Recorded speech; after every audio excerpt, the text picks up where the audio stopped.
Welcome in, everyone.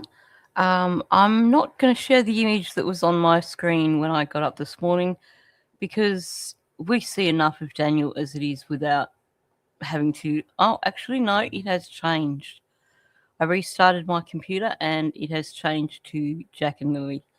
So that's all good. Although I won't bring that one up now because I've already grabbed this one. Welcome in, Seashell. Good to see you in here. Welcome in, Brandy, Kelly, Summer Breeze, Camilla. I'm sure you're in here. Charlotte, Onki, and I think I've said hello to everyone. No, this is going back through his big long marathon with Sunny. Actually, I need to put comments on stage so people can see. Okay, that's probably better. So this is the post. He did one with Charmaine first on the anniversary, and this is post that, like not long after that. Welcome in, Rita. Welcome in, Sky Painter.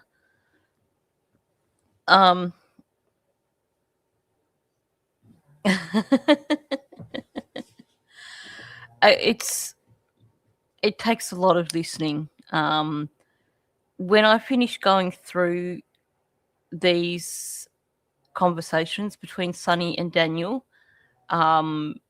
these condensed audios that I've created for using for the live streams, I will release them as like separate videos, so that basically I think it condenses down to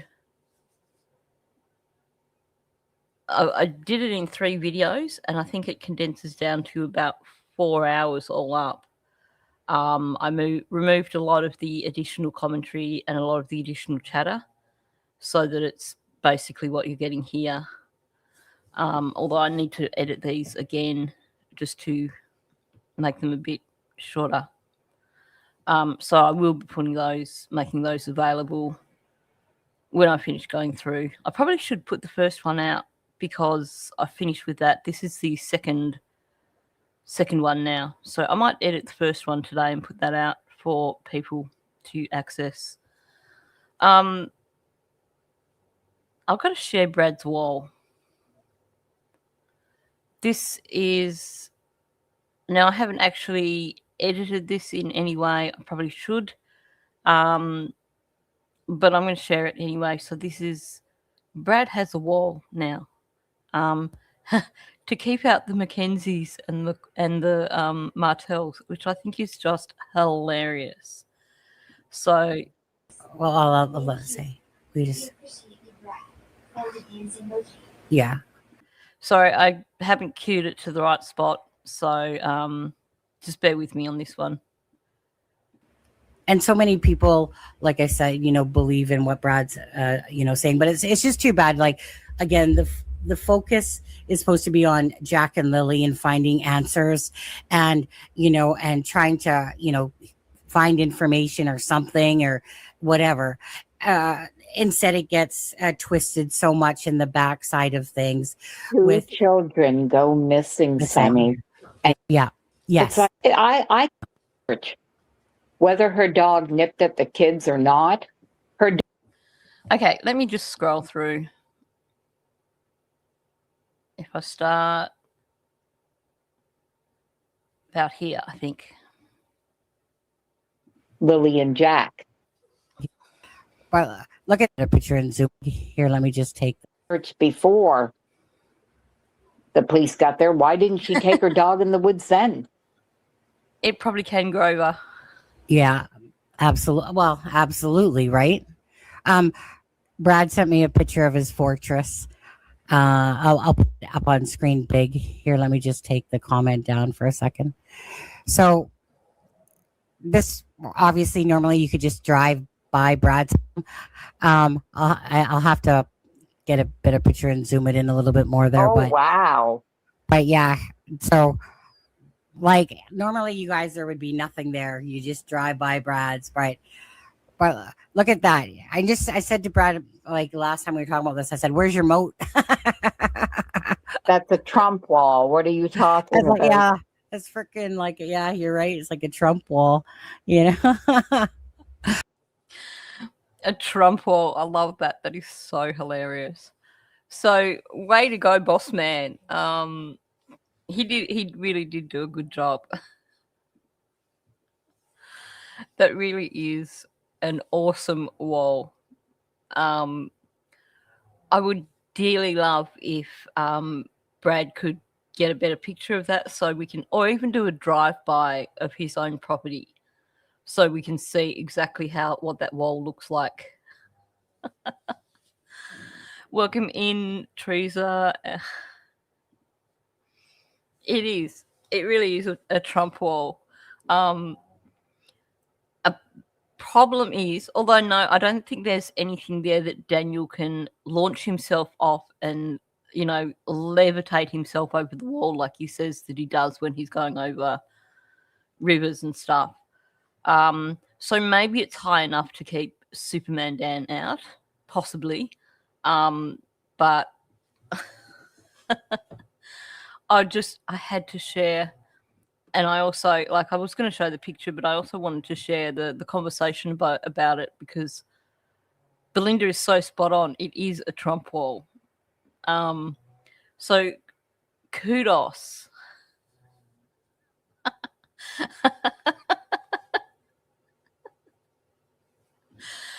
Okay, well, we'll let Boss Man know that offer is there on the table.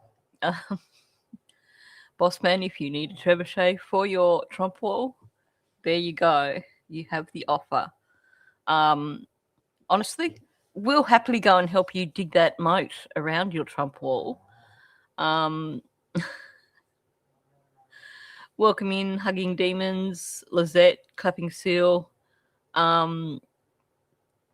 You just got to laugh, but, you know, good for Brad. I've got to say, good work. Yeah, it is. It keeps the undesirables out. It even keeps the undesirables from actually seeing into your yard, which is even better.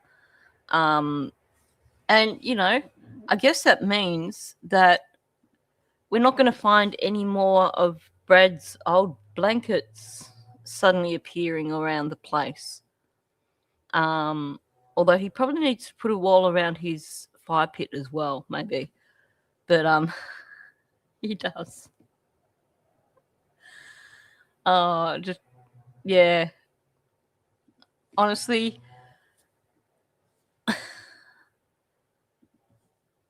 theirs would fall down in a week, though. That's the difference. This one looks like it's not going anywhere in a hurry. But true. I think if Janie and Daniel tried to build one, it would last about a month. But yeah, kudos to Boss Man. What a legend.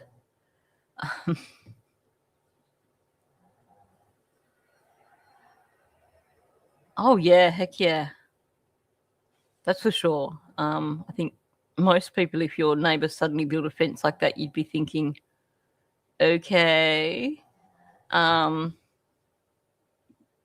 Good question. Did he ever finish that fence? And the other question, the extension to that is it still standing? Although, you know, the one around Janie's trailer seemed pretty solid.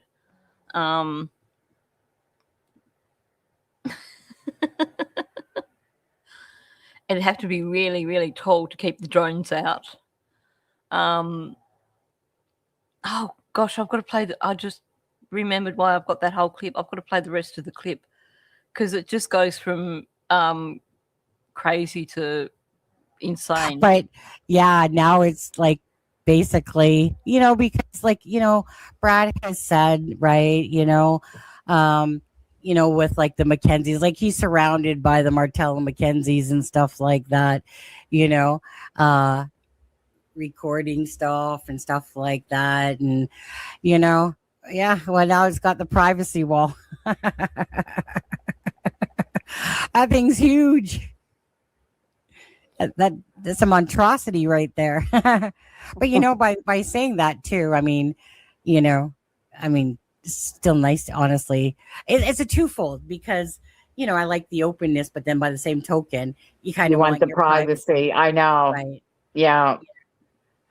Especially when, like I said, you're living around a lot of these people that are driving by your home and stuff like that all the time.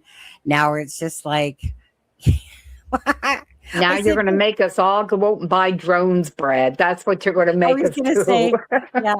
I said, Brilliant, Belinda. Now you're going to make us all go out and buy drones. So now it's going to be Brad who's going to be talking about the 50 drones hovering over his property. To Brad, do you have little G.I. Joe men running along the top of it? The little G.I. Joe guys with the guns and the little things and whatever. Stick little figurines up on there. Anyway, I had to play that last bit with Belinda saying we have to all buy drones and then the whole trying to picture these little. I could actually picture little G.I. Joe men running along the top of this damn wall.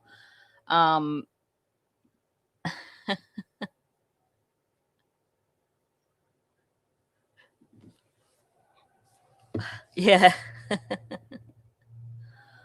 Oh, I'd like to know that. There's a lot.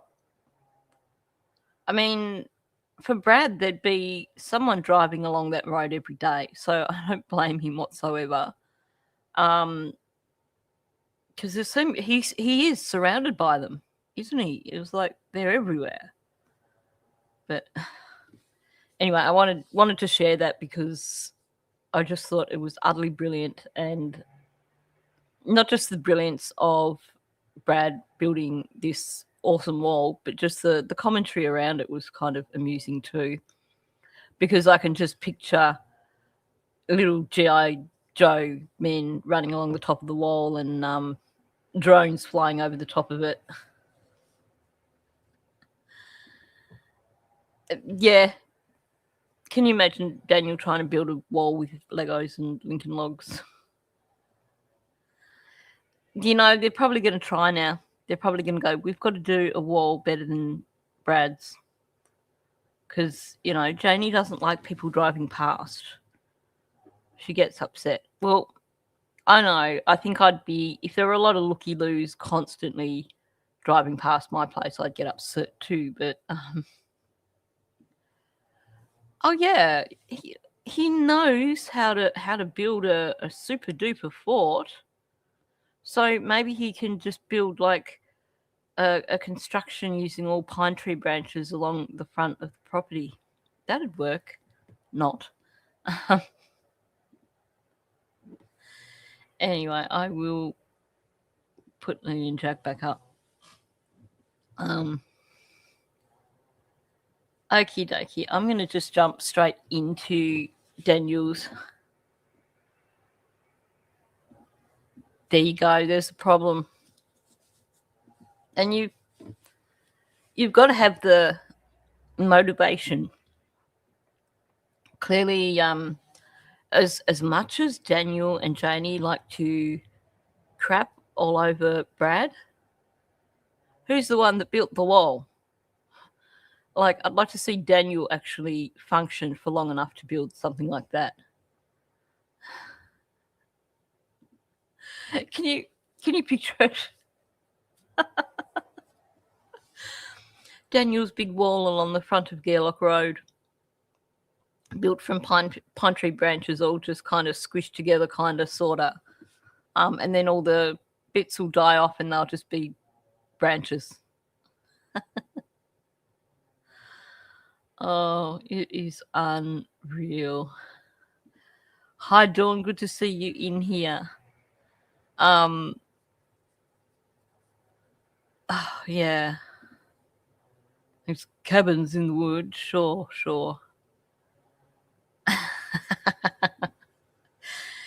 We know where to go if we want a fence built now. And it's not to Daniel, that's for sure. Oh, dear. So I'm going to... Sorry. Yawning again. Mouse decided that he needed to get up. I had the old dog not settling, so I had to keep getting up for her before I finally got to sleep. And then this morning, I woke up with a chihuahua sitting on my pillow, basically in my face, until I got up to take him outside. So, once again, slightly sleep deprived, but hey, who needs sleep?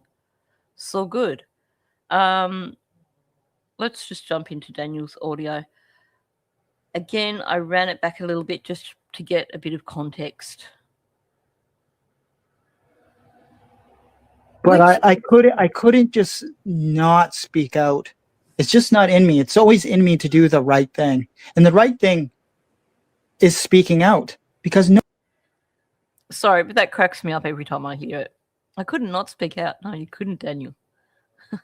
no one else will. As I said before, the only one that will speak out is Belinda, that was close to the kids. And I seen it as my duty and you know, my right to Lily and Jack is speak out, raise as much awareness as I can. You're right. I don't know who mentioned that yesterday, but I only just heard it the way he said it there. My right to Lily and Jack. Like, what the fuck? I think we might just start with a bit of tiny brain. Yeah, let's... With that comment of my right to Lily and Jack. Now, this wasn't actually written for Daniel. This was written for someone else. But let's just have a bit of tiny brain first anyway. I know. No rights whatsoever. And that's what it is. He's speaking for himself. This is nothing about Lily and Jack at all. Nothing at all. But yeah, before we go on with it, let's just have a little bit of tiny brain first. Not all of it applies to Daniel, but some of it probably does actually. Yeah,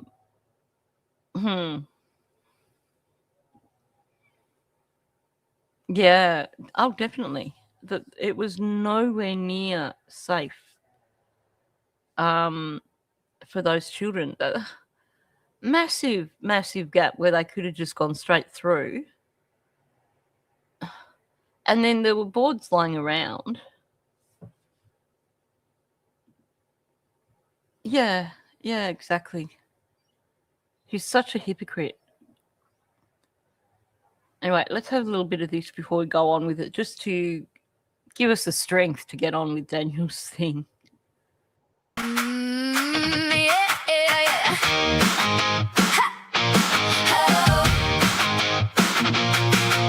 He lives below the floor in his mama's basement den. Paper plates, cold pizza, and a game console again. Dad tried to help him once with the little job to learn, but now that's off the table and the wiring would burn. He's got that tiny glare like a bad idea in shoes. Every time a woman shines, he picks a fight to lose. He talks real big, but the cracks show through, so he points at you, cause he can't face his own view. Tiny brain, tiny pride, big bad mouth, small inside. Tiny brain, tiny pride, you can't hide what's wrecked inside. Can't hide, he throws his shade, then slips on his own lie. Tiny brain, tiny pride, and everybody sees why. If she's sharp, he gets loud. If she's strong, he gets mean. If she's got a little charm, he calls it acting mean. He needs a crowd to clap for the joke he never lands, but every shove he gives just shows how little he stands. He's the biggest bully here in a room that's all too small, but the mirror by the stairs says, buddy, you ain't tall. He wants the throne made of borrowed noise, but he's just a kid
with the paper thin grin. Basement king, you were losing from within. Tiny brain, tiny brain, pride. Tiny brain, tiny brain, tiny pride.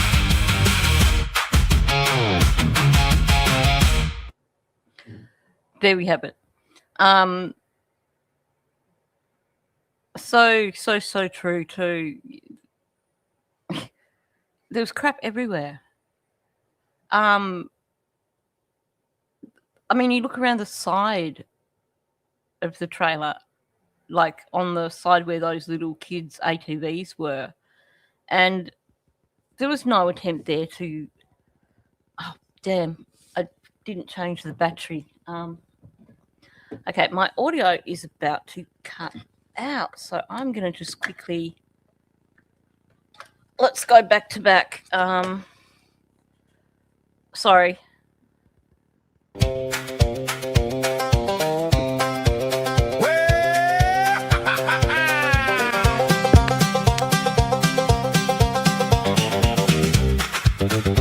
Well, I met Professor Dan down at the county store. He said, I've got a brain map and a whole lot more. He had a 5-eye word and a shining new grin. Straight from the online thesaurus, he was cashing them in. He said, vivid means cheap and opaque means clear. I said, damn, that ain't right. He said, I learned it this year. He talked so slick, you'd swear he knew the town, till you listen real close and the meaning fell down. He could tell you all about a polygraph test, every wire, every needle, every puff in the chest, what the sweat on your palm means, what the blink of your eye, how the little machine knows if you're telling a lie. He described it in detail, every minuscule part, but the facts went missing like a hole in his heart. He was accurate sounding, but that's where it ends. A mile of good spelling in a yard of no sense. And he leaned right in like he had the cure for every old problem a person endures. Psychobabble, he'd murmur, I know how it goes. Then he'd trip on the jargon from his head to his toes. Professor Dan, oh, Professor Dan, he reads one page and he thinks he can. Professor Dan, oh, Professor Dan, all that noise no understand. Oh, Professor Dan. Professor Dan. He's an expert on hounds and the scent in the air, on police line chalk and a flashlight glare, on search and rescue where the mud runs deep, on the way a lost soul breaks and the secret won't keep.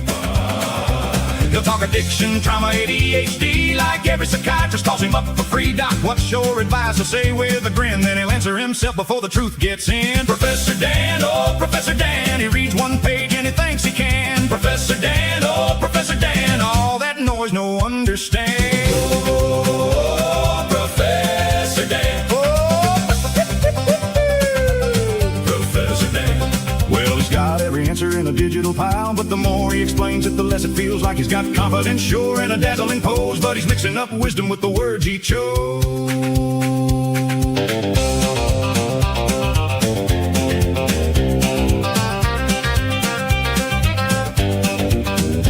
Now he's 10 feet taller in the key of G, still wrong as a fence post, plain as can be. He's a master of nothing, but he sure loves the sound of his own big opinions circling around. So if you need a lesson in what not to do, call Professor Dan and he'll prove it to you. He's full of big talk and a borrowed brain. Every word sounds smart, but it lands in the drain.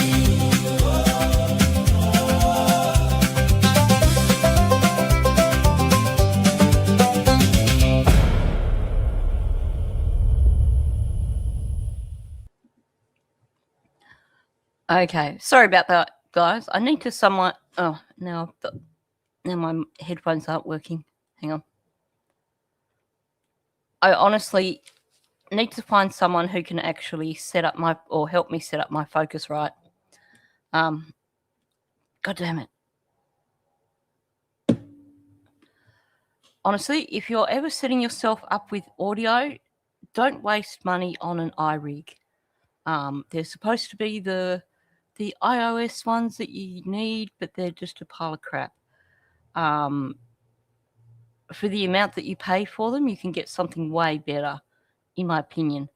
Okay, I start a few comments that I wanted to go back over.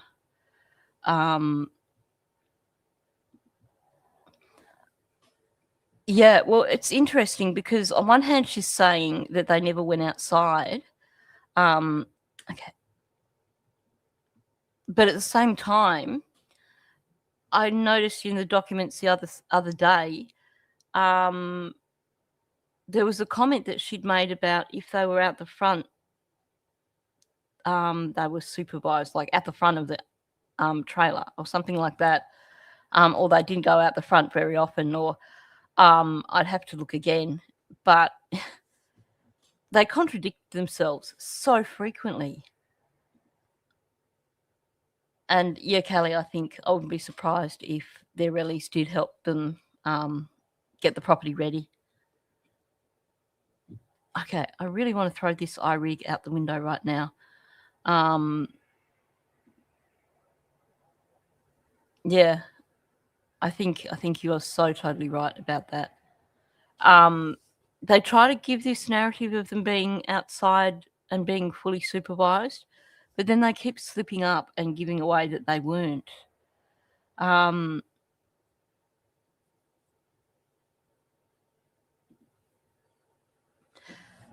Yeah, that's got to be what the bumbling over the words was. She could not get that sentence out, or the I can't even remember what it was right now. But you're so spot on. I think it's actually from the messages to Belinda that I might have been reading some of this stuff, maybe. But she's admitted in her messages to Belinda that they were outside unsupervised quite often, and even out the front. Oh, I know. She could not make a coherent sentence there at all, because she was trying to spit out a lie and it wasn't happening. Okay, so let's get back to you, Daniel. Hopefully my audio is going to come through in my headphones as well. And find Lily and Jack, because that's what it was always about. It's not about me. It's not about Malaya. And I think the public needs to just sit down and analyze everything I've said, analyze all the data, analyze the whole situation as a whole, and formulate your opinions on that. And if I ever get around to getting my Stream Deck set up, I'm going to use that as one of my audio bites, because that is such a perfect comment from Daniel. formulate a perspective and come in from a new angle where it provides some type of clarity. And things right now over the last year are not clear. And I understand that. But it's our duty as people not to blame. And that's why I don't throw out theories anymore, speculation. I stop that. Daniel, you never fully threw out theories and speculation. You threw out just enough to lead people in the direction that you wanted them to go. You never threw them out directly, or you had Durwood throw them out on your behalf. He's trying to sound like he's so virtuous. Yeah, exactly, Brandy's one step ahead of me there. You know, I've been so good. I've not put out any misinformation, and you know, look at the lack of clarity because of everyone putting out all this misinformation. Oh, gee, I wonder where that comes from, Daniel. Yeah, exactly. Look the other way. Don't look at me. I've done nothing wrong. Like, seriously. He is in his own little world, isn't he? That's what I said the other day on Charmaine's. I'm not going to sit here and blame anyone because I simply, after a year, I just don't know. How much of this conversation already has been him directing things at Malaya? He blames, he does his best.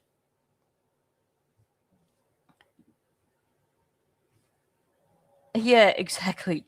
Oh, this is about Lily and Jack, but hey, let's get it back to me now. All the time. He truly is a clown, and welcome in, Chip. Like, I just wonder how his brain actually works. If he actually engages his brain. Because does he listen to himself? And I may have thought that early on, just due to all the drama and craziness that, unfolded. 1 second. But at this point, I just don't know. Well- And it's not my job to find out. It's not anyone's job. It's the investigator's job to bring clarity. There we go. We just found something that isn't Daniel's job, apparently, but he's still going to do it.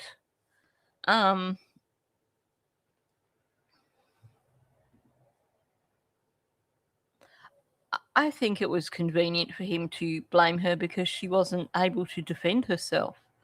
But yeah, he put that narrative out there of being he couldn't understand why she would leave him and cut him off.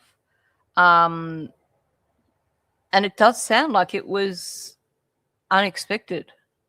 And welcome in Maraval as well. Oh yeah. There's so much drama. Got nothing to do with Daniel, just the drama. Exactly. And that's why it's not his job to find out. He's happy to concede this because he doesn't have to do it. You're so spot on.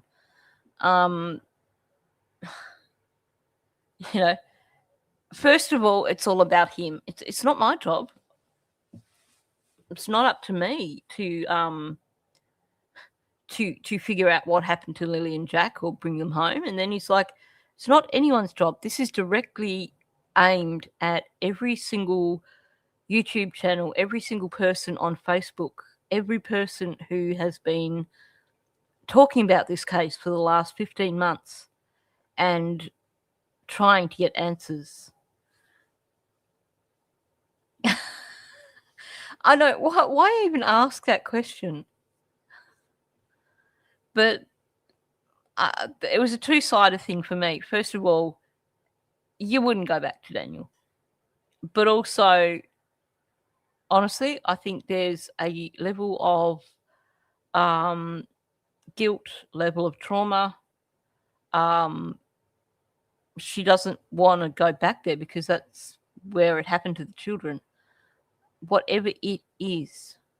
And I would really like Janie, Daniel, and Malaya to tell us what it is.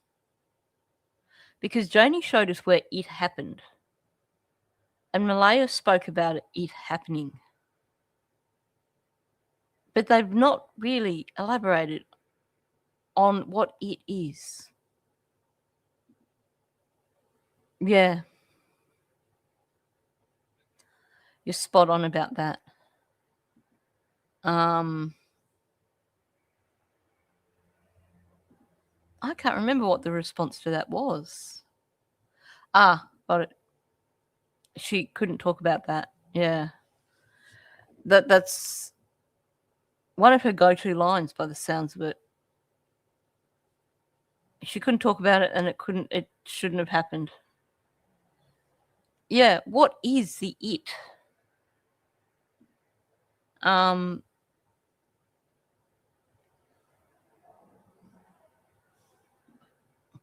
Well, then that raises a really interesting question because we know the children weren't abducted. We know the children didn't go off into the woods. So if they truly did see and hear the children that morning, then how did the children just vanish if they weren't abducted and they didn't wander off into the woods? That's my big question. And why all the lies for 15 months? There's so many references, and there's a few from Daniel that also go towards, a singular event.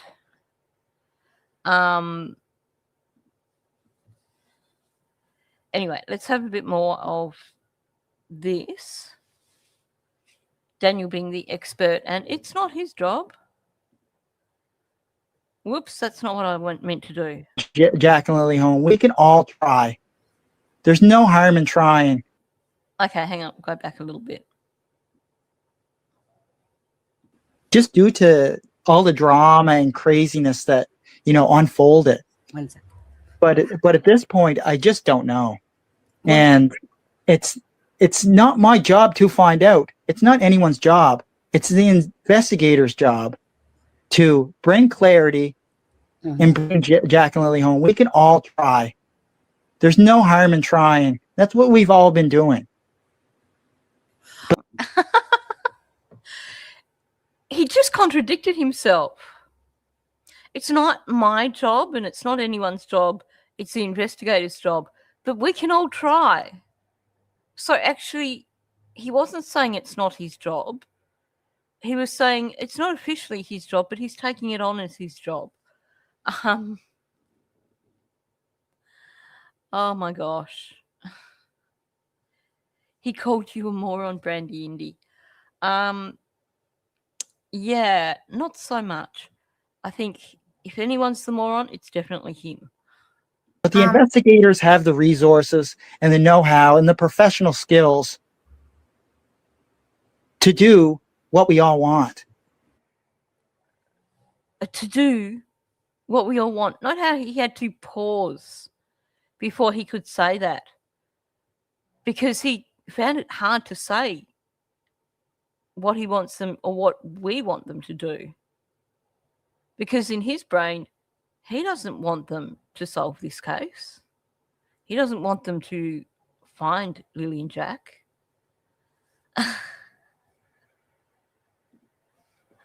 He told you need to give your head a shake.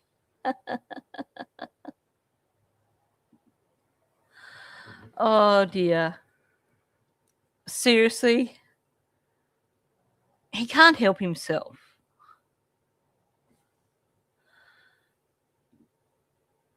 Yeah, that's the meaning behind it, isn't it? And did I say welcome in, Teresa?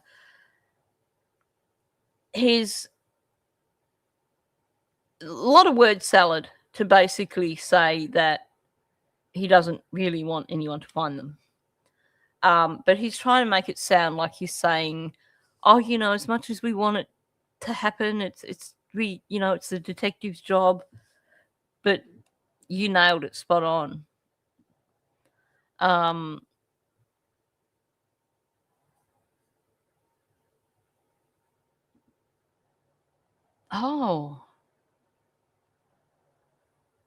She did too. Sorry, light bulb moment.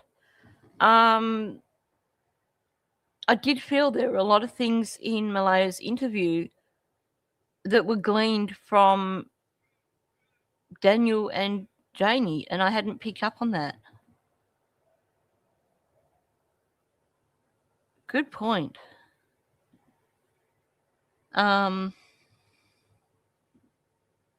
Yeah, exactly. There's a lot of gaslighting to try and discourage people as well.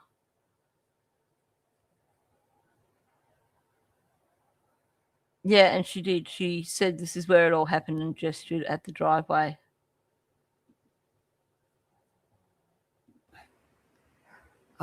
Well, sorry. Picto, I'm sorry. I'm not there's 278 people watching. Sorry, I thought I'd edited better than this. I will edit before I put these out as single videos.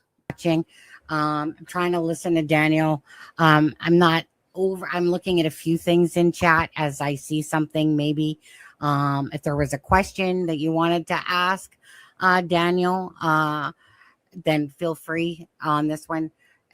So Daniel, I know we always want to stay positive because it's kind of like Sebastian Rogers' case, right? So we're past the 2-year mark with his case. One sec. I don't know how I missed editing this bit, but sorry. Sure cares super chat. 13 Canadian dollars and 99 cents. You're awesome. Thank you, sir. Welcome back, Sunny. Appreciate. Danielle, how much did you miss me while I've been gone for 2.5 months? 0%. We all wondered where you went. Even my mother asked me that. Where do you think Sunny is? That was deflection of a different kind. He was probably glad that she was absent because she wasn't nailing his ass. That was classic. That was totally classic. I will re-edit that before I put this out as a single audio. Exactly. We're going to be up to 16 months soon. When Daniel's in court, that's going to be 16 months since these children went missing.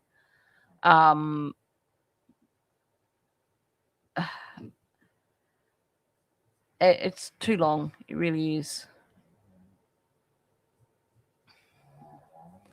I had wondered about that at one point. I really did. Welcome in, Ariel. Good to see you in here. And like I And said, I clearly didn't. I don't have an answer, right? No. I have so many things going on in my life that I never ever get to stop and just think about things that, like your average person would think of. Well, that's really telling.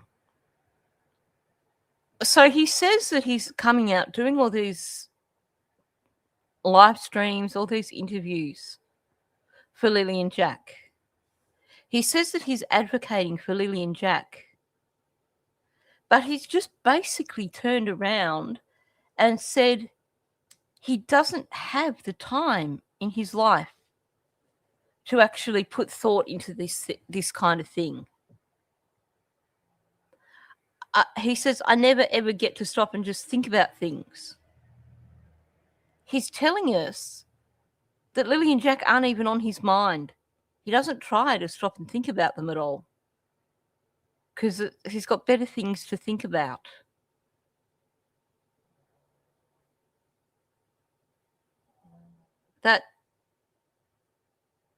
That's basically what he said.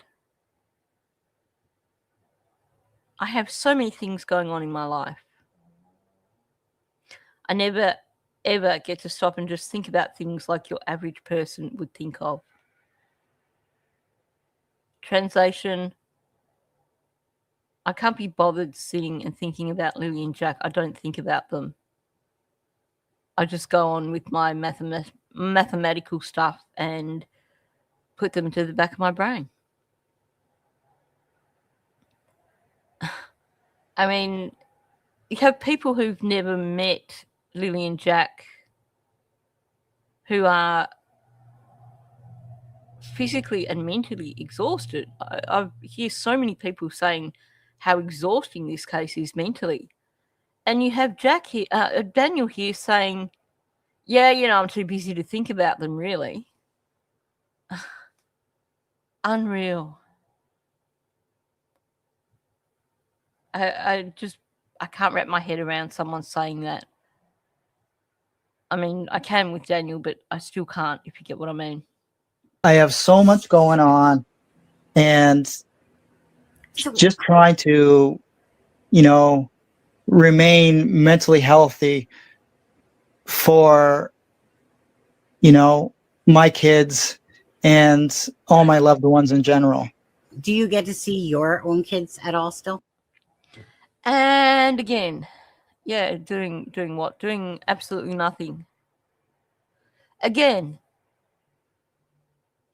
he's prioritizing his mental health for the sake of his children and his family as opposed to worrying about Lily and Jack.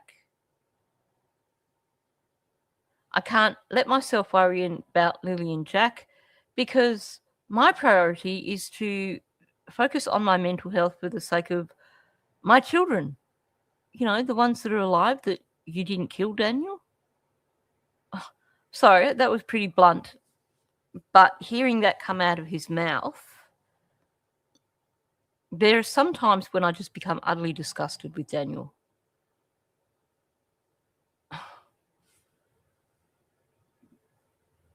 He's not doing anything. According to his uncle, he spends all day in bed with the heater going. It's...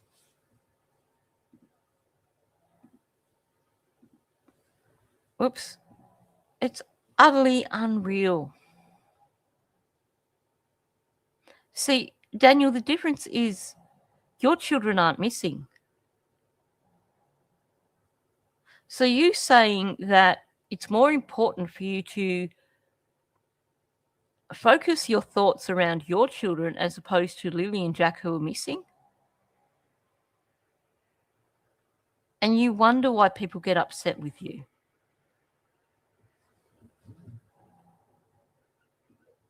Here's his number one priority.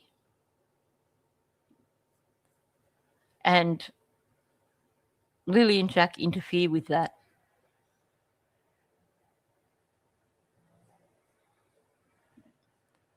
Yeah, well, you've heard my various theories.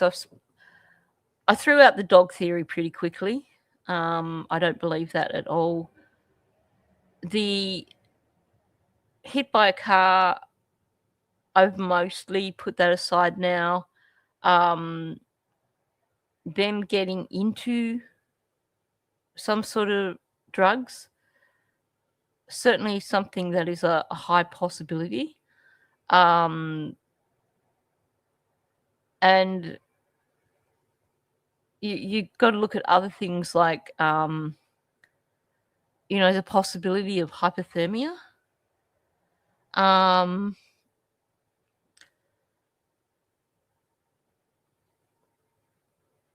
That there's multiple possibilities. I think the truth will come out.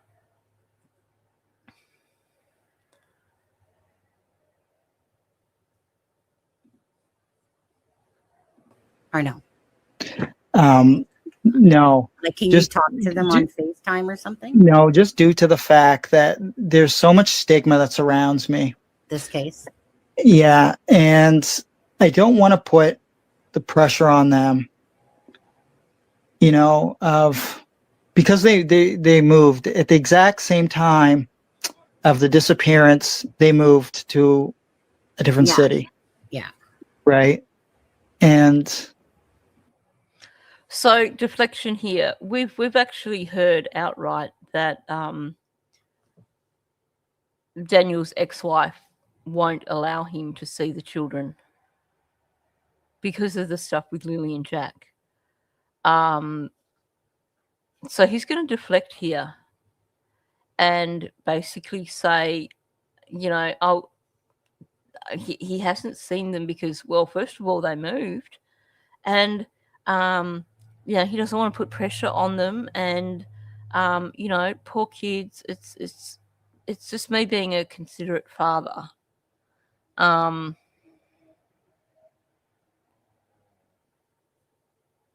Yeah, Karen, I'm kind of leaning that direction as well.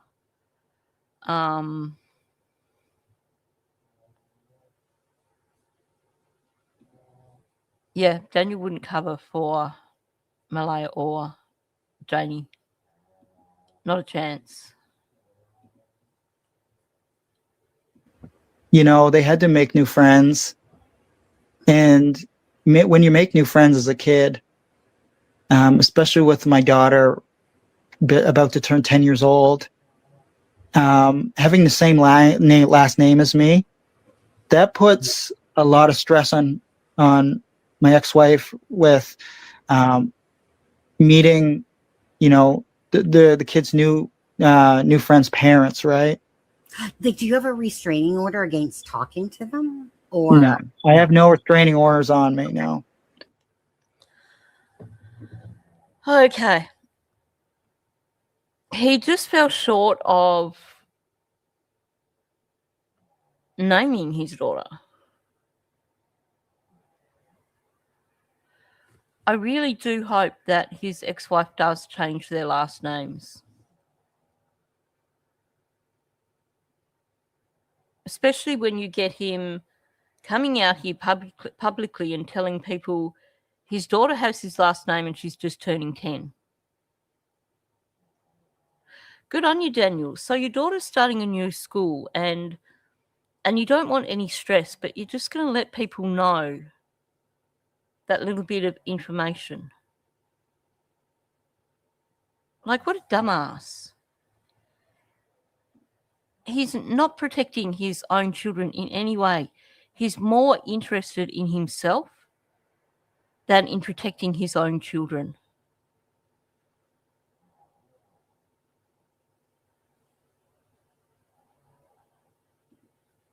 Oh, wow.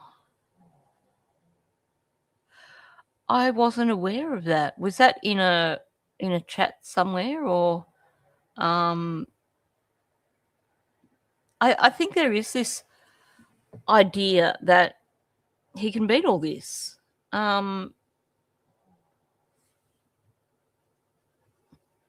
Yeah, look, kudos to his ex-wife, because really, it's better for them to be just miles away from all of this. Miles and miles away.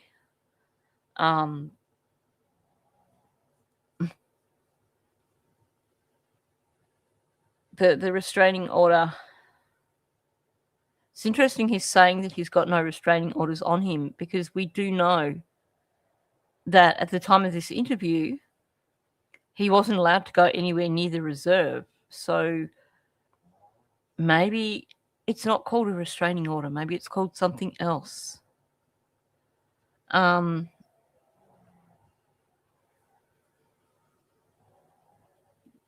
They need to be. I'm so glad that the people aren't talking about their names or anything like that. But thank you. Yes. That's probably why he's so confident in saying there are no restraining orders against me, because he has a peace bond. And yeah, like a no contact order or a peace bond or something like that, we know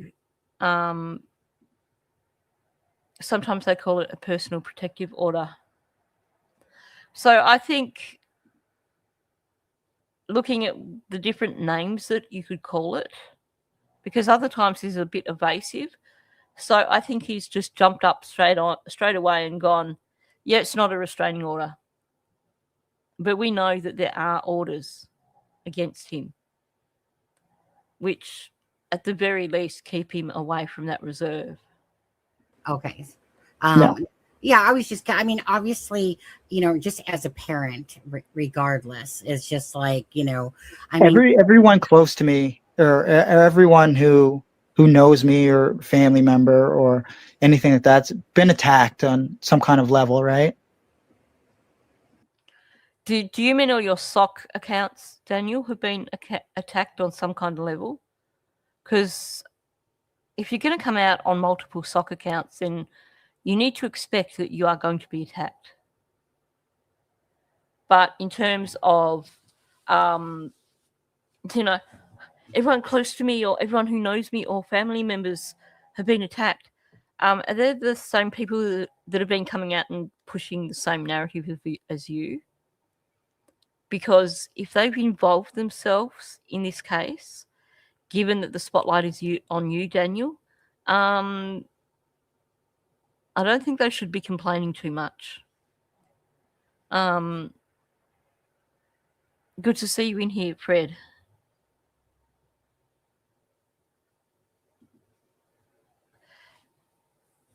Yeah, the outside, like it's some sort of sunflower, but the inside of it is something else. So the outside is like the petals of a sunflower, but the inside, I haven't really managed to figure out what that is. I don't think he is right now.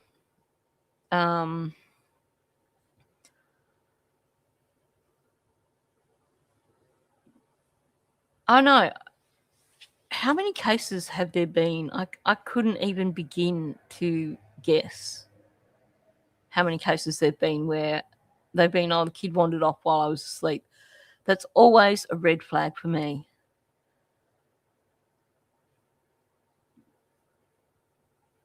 Yeah. But I also think that when he was talking about the incident outside CPS where he basically snuck up behind Malaya and put the things in the trunk of her vehicle, the way he was talking about that also made me think that there was a no contact order in place.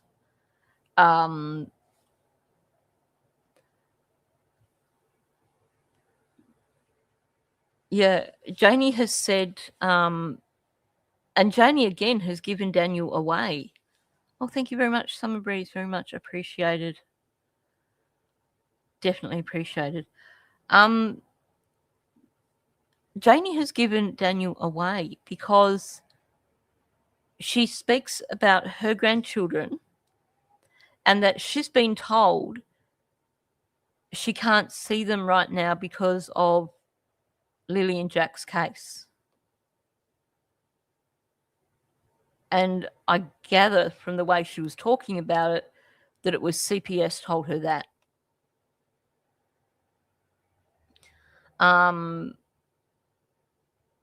So if CPS have told Janie that she's not allowed to see her grandchildren because of this case, then you can bet that they've told Daniel the same thing. Hang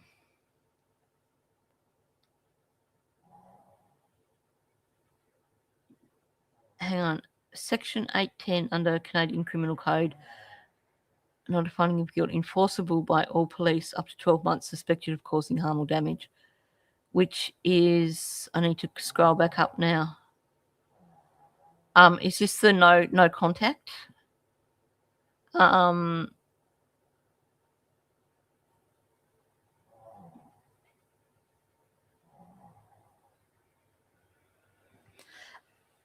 Janie said the CPS limitations, didn't she say it's because of the criminal case, not that it is a criminal case? But, you know, Janie gets a little bit confused too. Thank you for the Jules Shirkers. A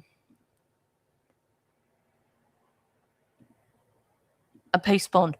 So that's automatically in place, basically. Cool. Thanks for checking that out. Yeah, they're not going to prevent Janie from seeing her grandchildren if she wasn't a suspect as well, if she wasn't, you know, being looked at as well. Yeah, they say it's not a criminal investigation, but then Janie turns around and says, you know, CPS, good point, 100%. Janie's like, CPS won't let me see the children because of this criminal investigation. 100%, you're so true. Too long. 16 months is way too long. You know, I was talking to someone last night about it and saying how, you know, the cases I've covered, I was covering Maddie's case for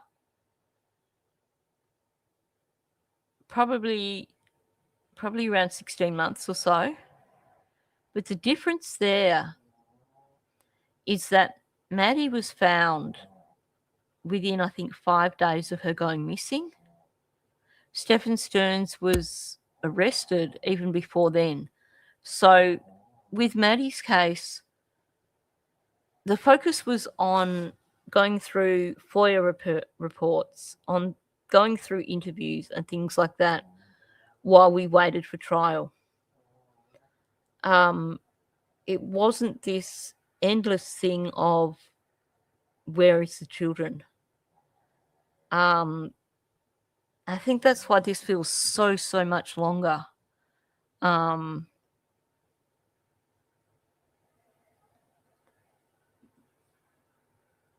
Welcome in, Kim. He said his kids were in the city a couple of hours away from Pictou. He did actually, yeah.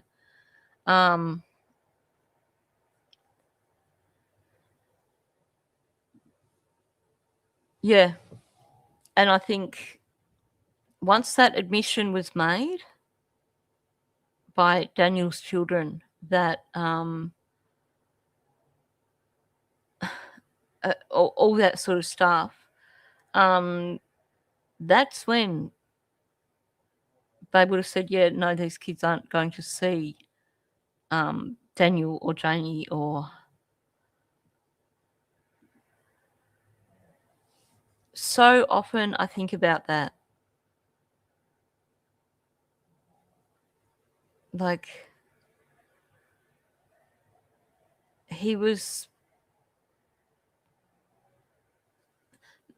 I heard someone say early on in Maddie's case that Maddie hit the karma button really hard. And it is exactly the case. Like, it was just so fortuitous that Stefan got the flat tire in the first place. But also on that quiet road that someone actually managed to drive past and see it and actually register in their brain what they were seeing. He does mention something about Halifax.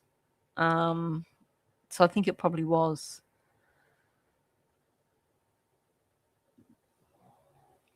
Yeah, they did, didn't they?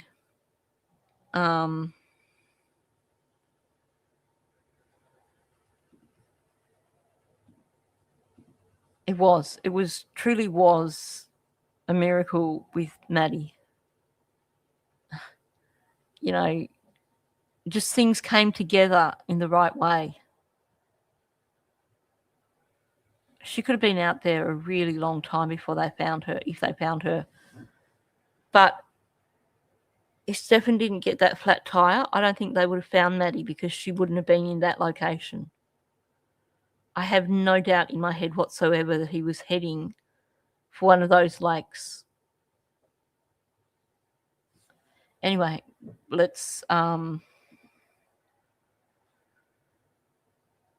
yeah, look, I wouldn't be surprised either.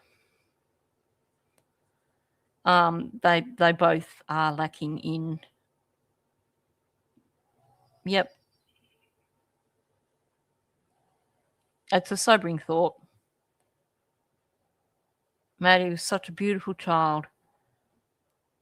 And I do think that that's...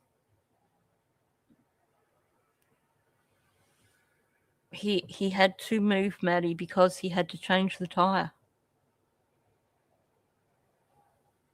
Had he not needed to change the tyre, he wouldn't have pulled over there. He would have kept going.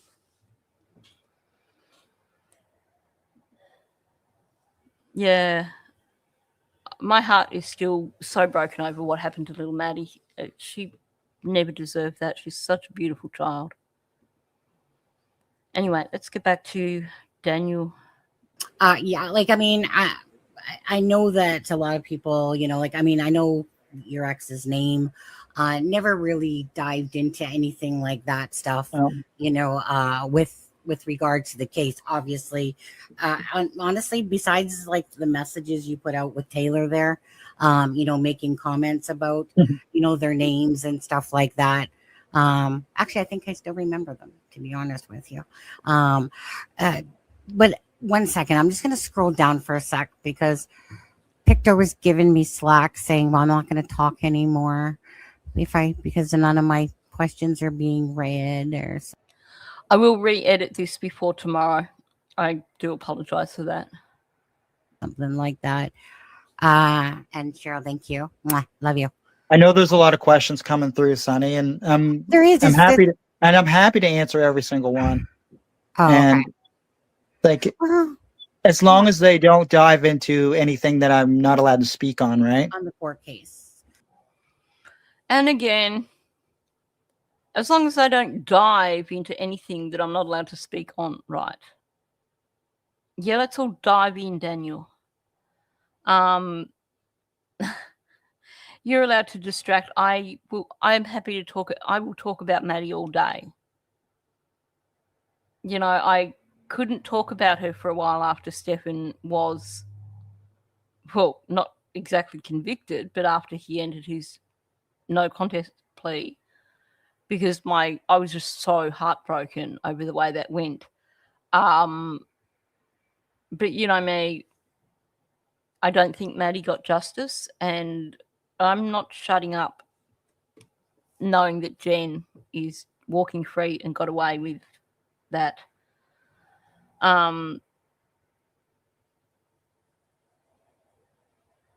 Yeah. In the Kristen Smart case, Kristen's parents were more than willing to do an agreement with Paul Flores for the sake of bringing Kristen home. And that's been 30 years now. And I just pray to God that it's not going to be 30 years with Lily and Jack.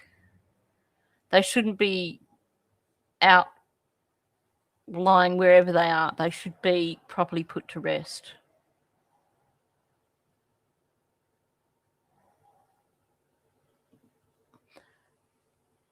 I think, yeah, I do feel that the RCMP have a handle on this case. And I still think that just maybe they've got an idea of where Lily and Jack are.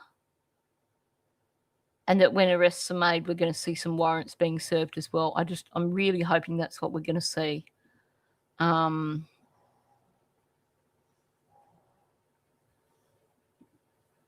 don't think I'll ever forgive that prosecutor for letting this go, or the judge, because that was not justice for Maddie. I don't care if he's got 21 life sentences. He should have had to face up to his crimes. He can live in his little fantasy world for the rest of his life and never have to actually face up to what he did to Maddie.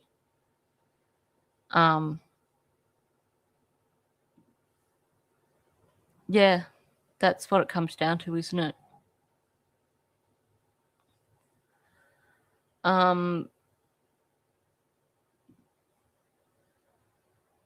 Yeah. Let's hope it doesn't take that long.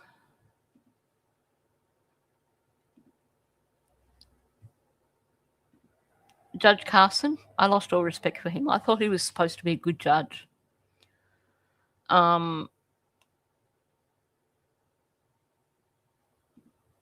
agree that these charges are going to stick.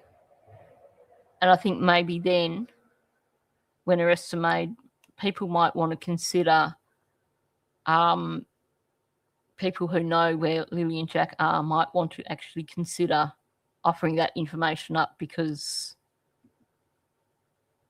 when you look at how long it's taking, to me that says that they are really shoring up this case.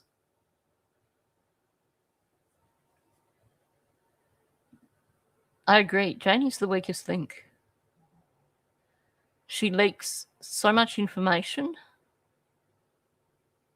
that I think if they leaned on her, they probably would get a lot from her. Okay. Yeah. Okay. So let's okay. So what I was going to say, or I guess on this part, was this that as much as we try to believe or be hopeful, because I am a type of person that believes that the glass is half full more than empty. But the thing is, in cases like this, it's just the astronomical high of these children being alive are, statistically is not likely, but so I know that you said that you feel like, obviously you're going to try to think positive that they're still alive, but Yes, Sonny, thinking negatively will trap your mind into a place where it should never go. And now we get the psychobabble. Thinking negatively will trap your mind into a place where it should never go. But see, for Daniel, what he's referring to here is not thinking negatively is going to make him think so sad that Lily and Jack are missing. For him, the thinking negatively is that they might actually arrest him. Exactly.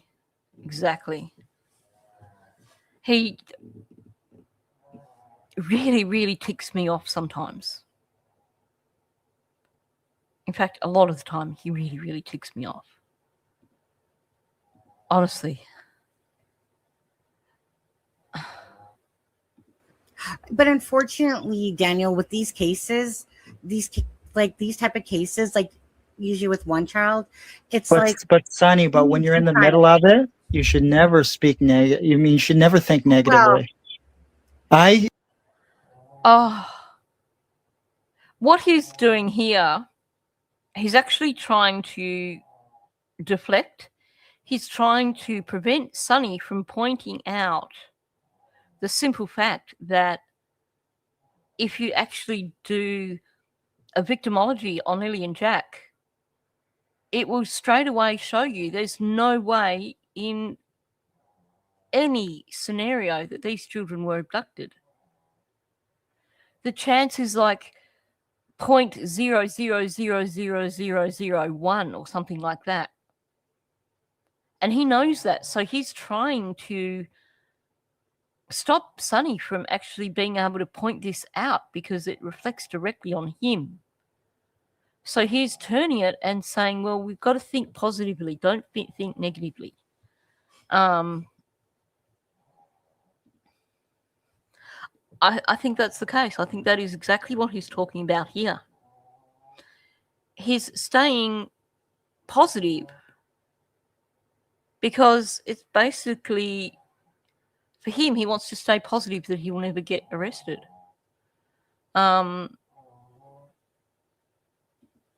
You could well be right too. I think they're bending over backwards to protect Justin, that's for sure. So, yeah, so true. True. And welcoming Kathy. Apparently she's got a bit of a dodgy heart, though. So I wouldn't wish anything like that. But sadly, I think that's the case. The 100% that they're not going to find anything, or whatever it was he said.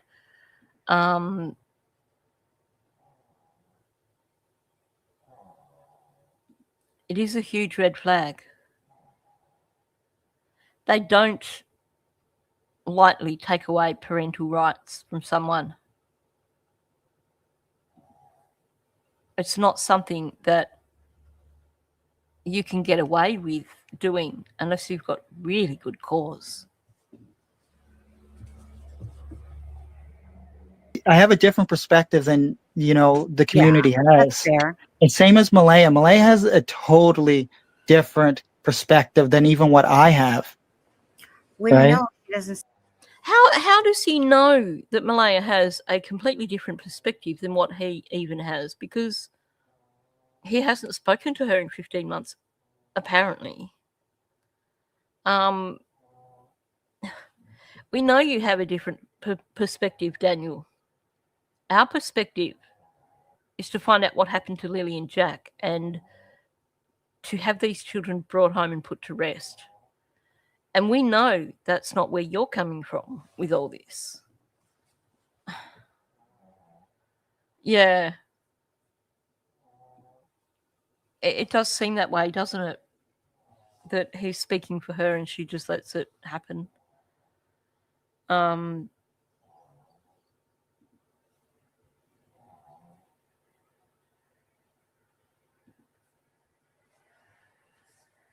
Well, given that the sawmill is really, really close to Jordan's place, it's certainly something that you couldn't discount completely, could you? Oh, heck yeah. I think he's definitely going to have to elect and or enter a plea on the 3rd. I don't think he's going to get any more delays, that's for sure. Speak. Of course, yeah, of course. I do understand that, and I hope one day she actually does. Okay, you wait a second. I do want to ask you this. You made a. I'll just run that back a little bit. he That's has. fair. And same as Malaya. Malaya has a totally different perspective than even what I have. Well, Right? you know, he doesn't speak. Of course, yeah, of course. I do understand. I do understand that, and I hope one day she actually does. Okay. Oh yeah. Are you still glad that she did that, Daniel? Were you hoping that she actually does? I actually think her interview probably reflected worse on her than it did on Daniel. She was being so very guarded in how she was speaking about Daniel because obviously she was afraid of him twisting it back on her. So she was very careful, but at the same time, it's kind of backfired on her.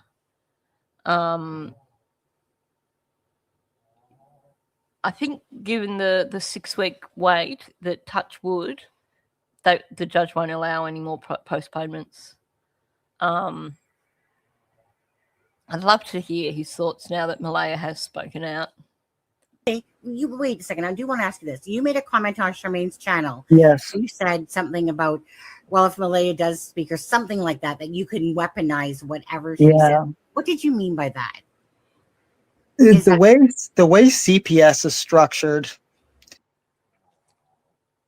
Get ready for some absolute, complete and utter BS. I don't even really see how you can make a decent connection between the two things. Welcome in, Gasper Girl. Good to see you.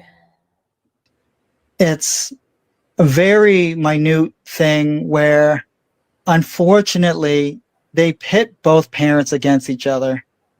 And that's an unfortunate. Hang on, I missed the start of that. He's talking about CPS. The way CPS is structured, it's a very minute thing where, unfortunately, they pit both parents against each other. And that's an unfortunate aspect of Child Protective Services. And, you know, it's not to, I don't want to weaponize things like against Malaya, but that's an unfortunate aspect when it comes to these types of situations. It's not my choice. Malaya weaponizes everything against me too. That's just how the system is developed, and that's how the system works. Oh my gosh. There's your Darvo right there. Not only is it there the deflection, but you've also got the victim and offender reversal happening there. Oh, look, you know, Malaya, she does it to me. Honestly, it does not apply at all. Or CPS are going to hold a gun to your head, Daniel, and make you weaponize Malaya's words. No, it had nothing at all to do with CPS. And that's about this weaponizing, in my opinion. She was afraid of saying things that Daniel would weaponize against her. Yeah, that's what these things will be. It's her weaponizing things against him, the peace bond, just for starters. Her complaining about him sneaking up behind her and getting into her personal space to put things into the trunk of her vehicle. Daniel would think that is weaponizing. But him saying that he was going to weaponize anything she said has nothing to do with the CPS stuff at all. It was a direct threat to Malaya, and he knows it. Yeah. Those early statements that he made to media about Malaya, that wasn't intended for the media. That was intended for Malaya. He's actually been using the media from very early on to threaten Malaya and try and keep her under control.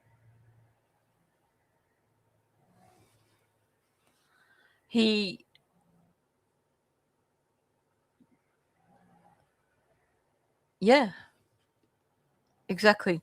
I mean, he would have heard everyone's reactions after he said about weaponizing it. And he's trying to think, well, how can I spin this one? And that's all he's doing here. He's gaslighting. It's like, well, I don't want to weaponize things. It's just that, CPS makes me do it.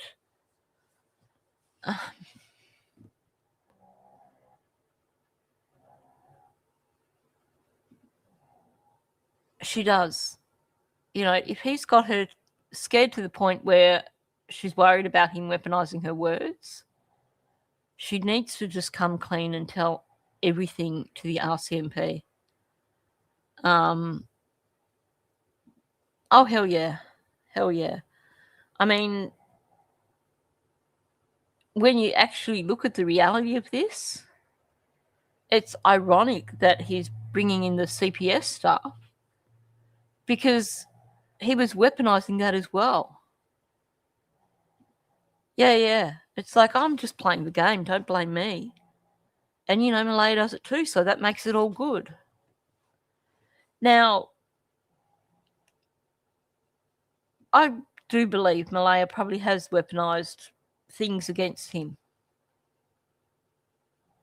But Daniel has that need to control. And that was definitely a threat to Malaya.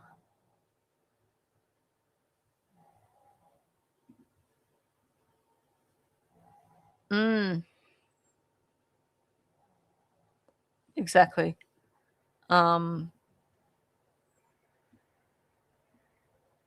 Malaya. But that's an unfortunate aspect when it comes to these types of situations. It's not my choice. Malaya weaponizes everything against me too. That's just how the system is developed, and that's how the system works. And unfortunately, that's a downfall of the system, and there's no way to work its way around that. Well, I mean, the system definitely could be improved. I'll tell you that much. Now, Yeah. okay, But it's not up to me to. Poor Sunny. She didn't know how to respond to that, so she just throws that in. And that is true. I suspect, though, based on what we've heard from her, that probably what we're hearing publicly is probably very similar to what she's told the RCMP. But, I'll come back to that another day.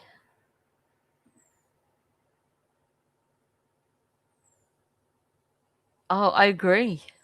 He doesn't want Malaya to have access to his daughter. Remember, he refers to her as his daughter, not our daughter. He doesn't want Malaya to have any access at all.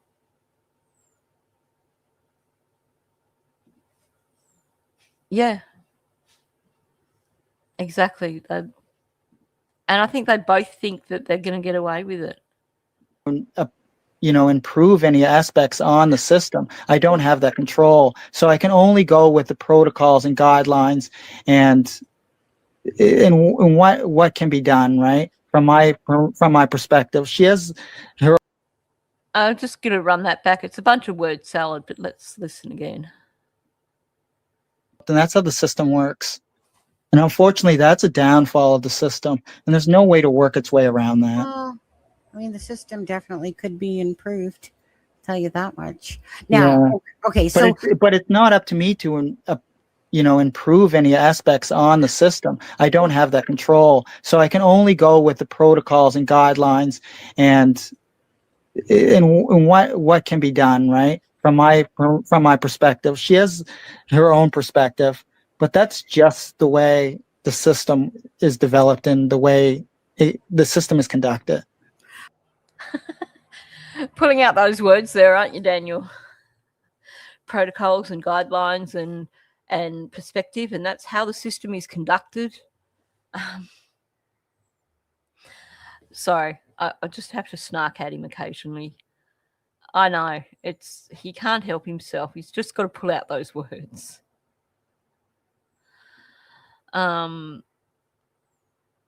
Yeah, it is. He wants to be able to control CPS. And I do believe that's what they thought they were going to do initially.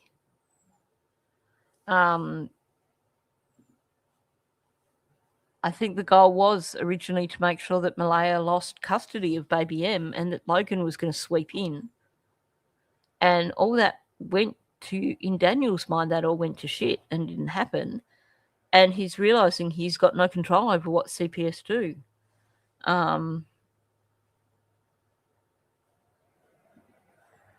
I really hope that she's done a lengthy interview with RCMP.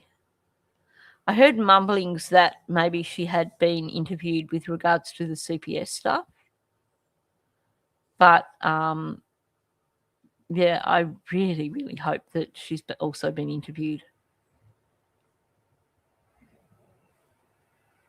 I reckon he probably is.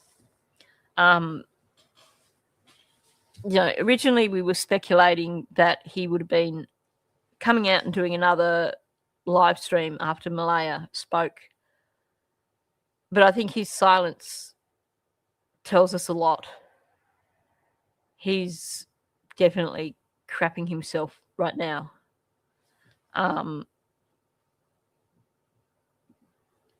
Yep, exactly. I missed Fred's question. Oh, no, I didn't. I read it out. Sorry. Okay. Unfortunately.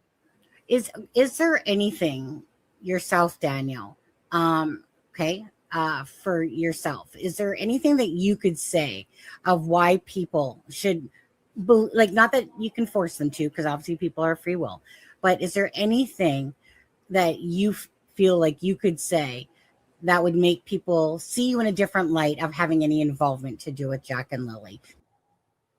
Wow, Sonny, I know you're trying to be diplomatic, but just next time, just spit it out, please. Oh, yeah.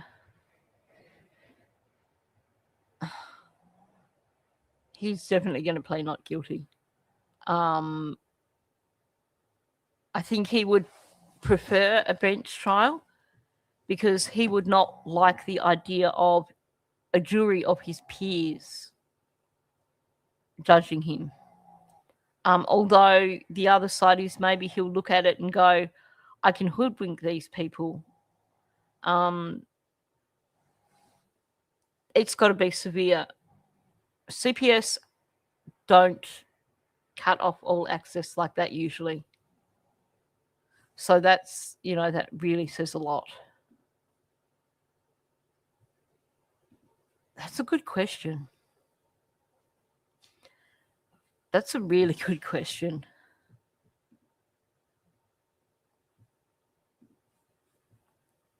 Not malaying you, but just you yourself. You've claimed your innocence with Jack and Lily the entire time, right? And then there's lots of people that don't believe a lick of what you're saying. And obviously, like I said, I have not been shy about voicing my opinions about it. It was really just definitely the inconsistencies and the way you were going about it. And I can clear up all of them. I have no problem addressing. Here we go again. I can clear up all them. Of course you can, Daniel. I'd wondered about that, how long it had been between when he got divorced and when he met Daniel. Because I hadn't heard any mention of what that timeline was. No, but he's going to probably put in the sympathy thing here, isn't he? Definitely not his first rodeo. I think he's probably known to CPS, in my opinion. Okay, what are you going to clear up for us here, Daniel? Let's hear it. Let's see what you're going to tell us that is going to be earth-shattering and make us all believe that you are so completely innocent.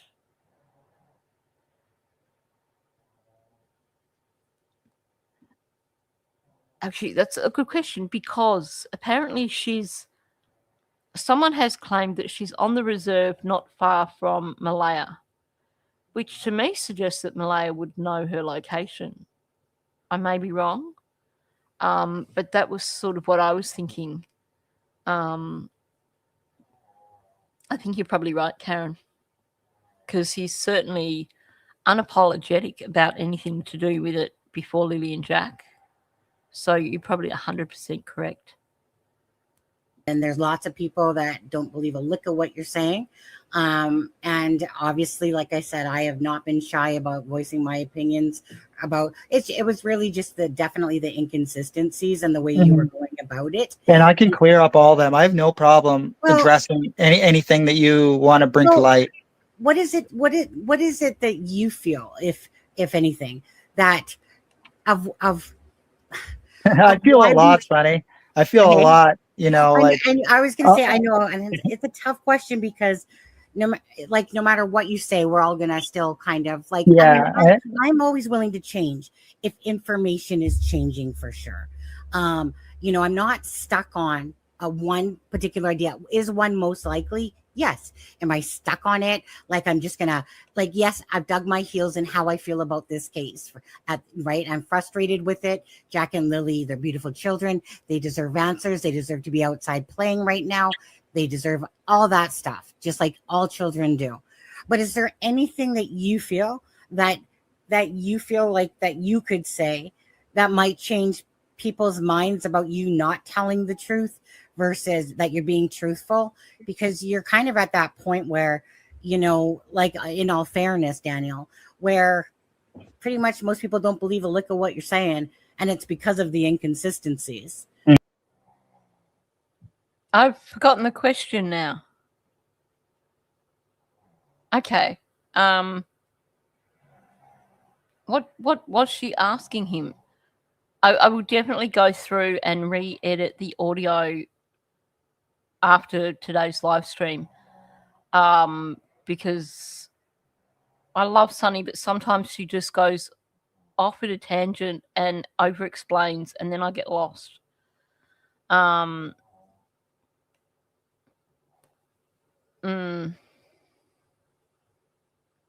Yeah, he's being very quiet too about how many, other girlfriends after Taylor.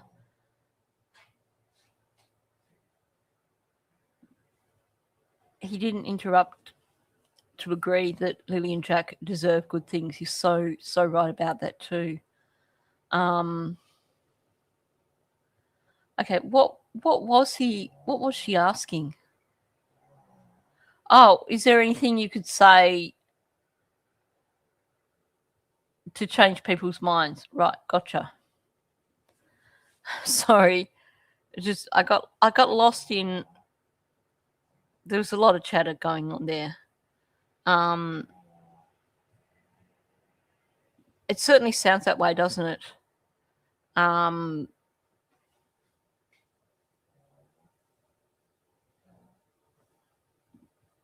Wow. That's really crappy parenting, to take your girlfriend with you when you've got an access visit to your child, in my opinion. Oh, yeah. I mean, she's called him out. She's definitely called him out. But I got lost in what she was saying. Good comment here.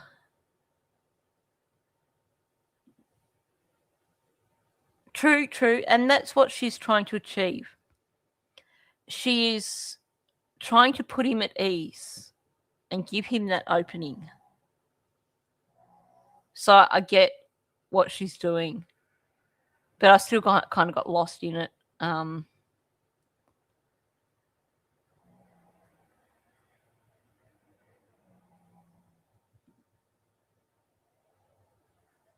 Do we know if that's truthful though? Because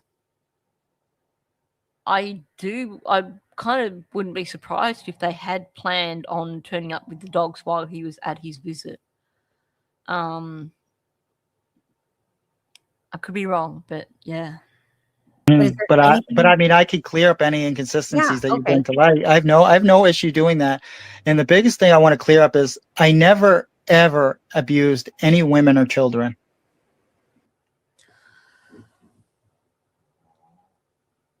What do you say? I never ever abused any women or children. The first thing that stands out here is the distancing language. He doesn't say, I never abused Lily, or I never abused Jack, or I never abused Malaya. He just talks about women and children. And then you get a Daniel double negative. I never ever. Well, you don't need to hammer that down. But basically, when I hear him say it like this, I'm not even remotely convinced. Especially with the whole, the biggest thing I want to clear up. So the first thing that comes to mind with him is the abuse allegations.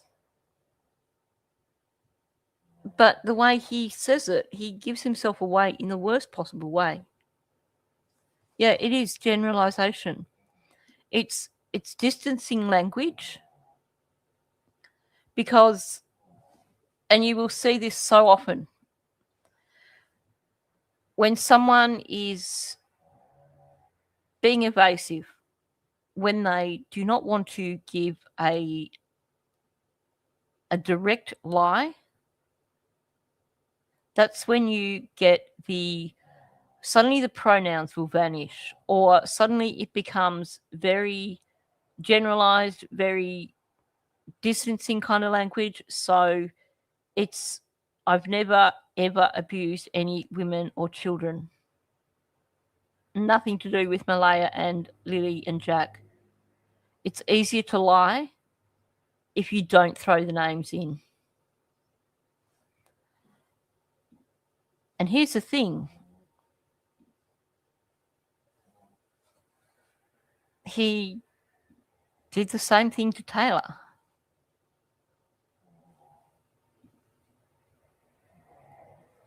Yeah, I think you are quite correct in that too. His definition of abuse is almost certainly different from our definition of it.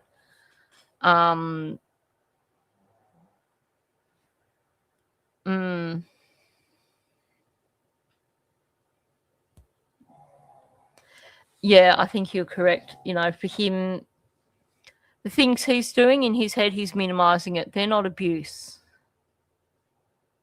They're not severe enough to be abuse. I think he's probably minimizing that somewhat in his head, but he's also using the distancing language. So he never does this to women or children. Nothing about Malaya or Lily and Jack here, or Taylor, or his first wife, or his older children, or anything like that. Right? I'm frustrated with it. Jack and Lily, they're beautiful children. They deserve answers. They deserve to be outside playing right now. They deserve all that stuff, just like all children do. But is there anything that you feel that... Actually, I want to talk about... There's images that Taylor sent to Justin where she had pictures of bruises. And she backed off on it and claimed that the bruises were done with makeup. And I call bullshit on that. They were real bruises. I think she was afraid of consequences from Daniel. And after putting those pictures out there, she was afraid, and she claimed that they were done with makeup. They were not. You'd have to be a freaking good Hollywood artist level makeup artist to achieve that.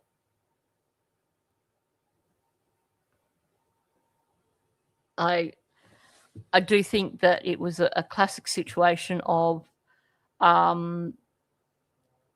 she was afraid.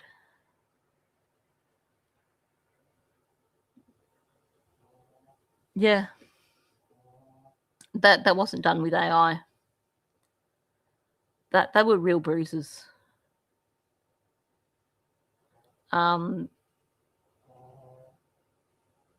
I could not look at them and not think that they were real bruises. There's no way that they were done with AI or done with makeup.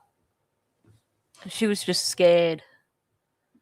And, you know, my heart goes out to that poor girl. I mean, hopefully there's enough women in Pictou County now aware of what Daniel is like that they're going to stay away from him.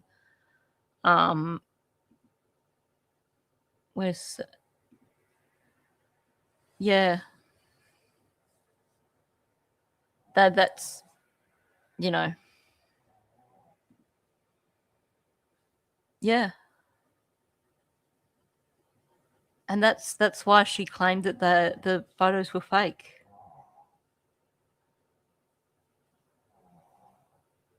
You do. I saw, like I said, you would have to be a professional level Hollywood makeup artist to achieve that. And even AI, you wouldn't achieve that. Yeah, I saw the photos on Clutch. I didn't save them because I think, you know, Taylor was very brave sharing that stuff with Justin. And if for her she needs to say that they were fake bruises, then to me that says that they probably shouldn't be coming out online again.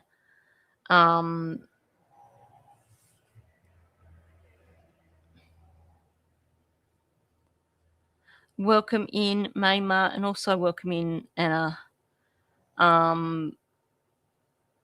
Yeah, we'll keep going from this.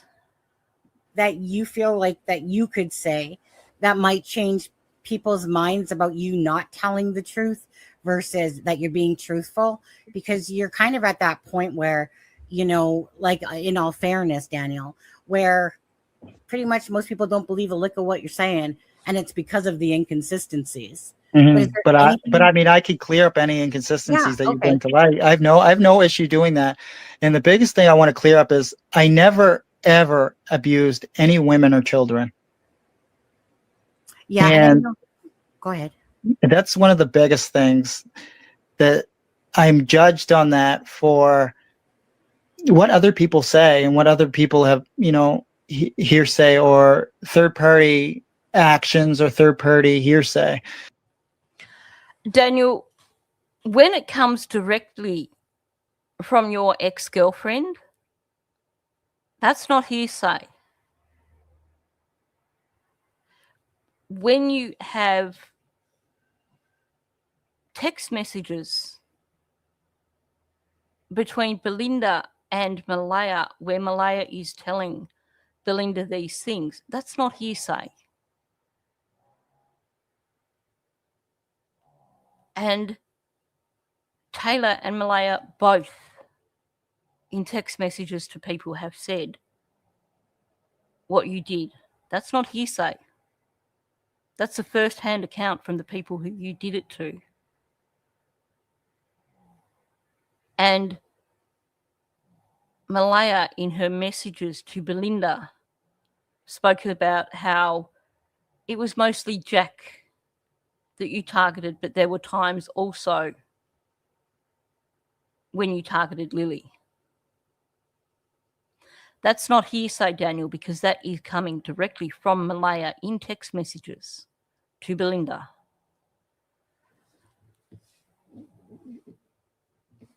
Exactly. Good point. He actually said it himself. And they're not going to put these charges against him without evidence. And I do believe from memory that his lawyer said that there was either the prosecution or one of the lawyers said that there's a lot of disclosure in this case. The reason there was a 6-week delay was because they said there was more evidence and a lot of disclosure.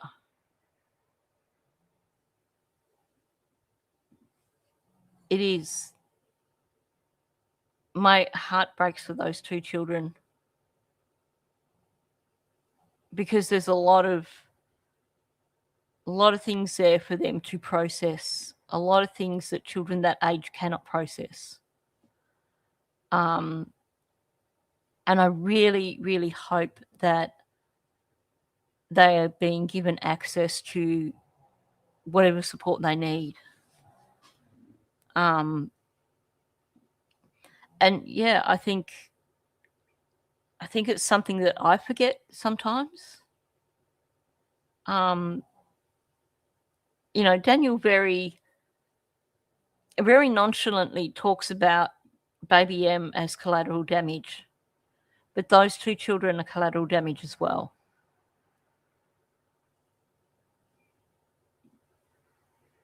Yep. Wade said that Daniel encouraged his son to hit Jack. Oh, I know. Like, I'm sorry. Brainwash them. Sure, Daniel. Because if your children really loved you, they're not going to come out with BS like that. And I think he's probably thinking interrogation in terms of the way RCMP dealt with him. But they wouldn't have asked those children outright, for starters. It would have been a forensic psychologist who is trained in these sort of forensic interviews with children.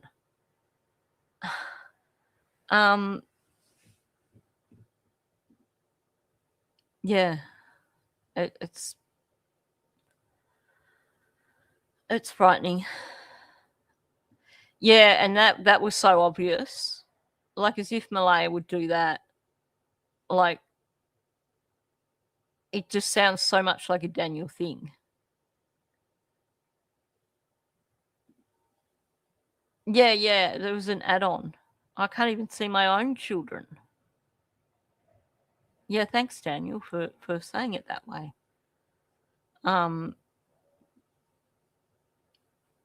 He makes me angry. He really does. It's a very minute thing to, and it's very atrocious for people to even think of these things, because I never did. We didn't think of them, Daniel. We were told them. And it wasn't hearsay information. It was direct information. Honestly. Purdy hearsay. It's a very minute thing to, and it's very atrocious for people to even think of these things, because I never did it. And I was going to say, from your lip.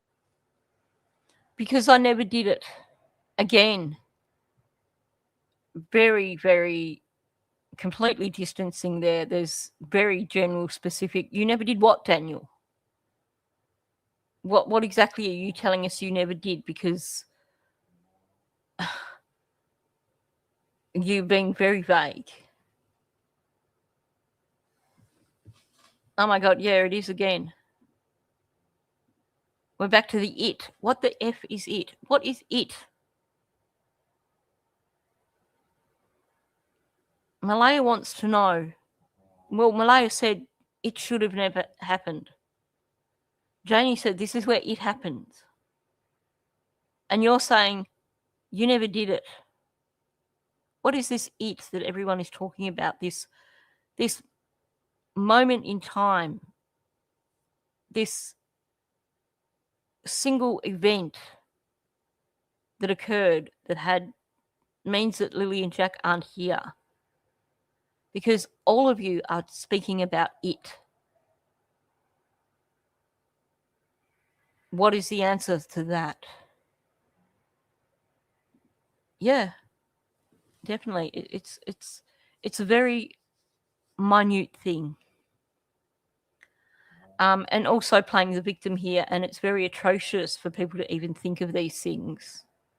Because he found another big word that he can use.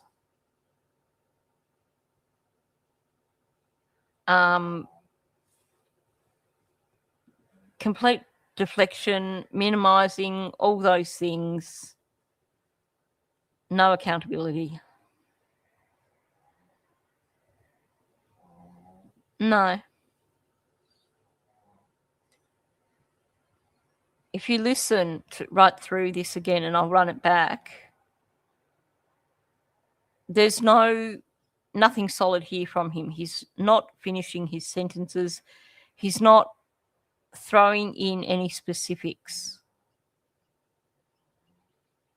I never abused women and children. I never did this. I never did it.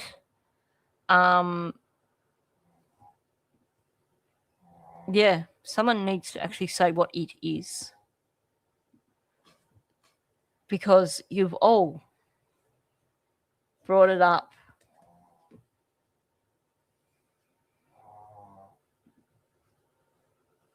Yeah, we know it happened. Janie's shown us where it happened. Malaya has said it never should have happened. And Daniel's denying. He's saying he never did it.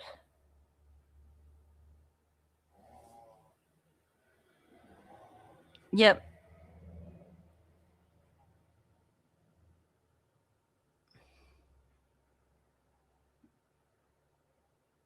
No. But when you listen to the words, when you listen to what they're all saying, the it is what happened to Lily and Jack. This is where it happened. It should never have happened.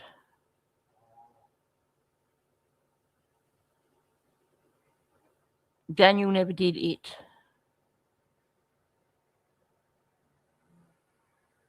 They're referring to what happened to Lily and Jack.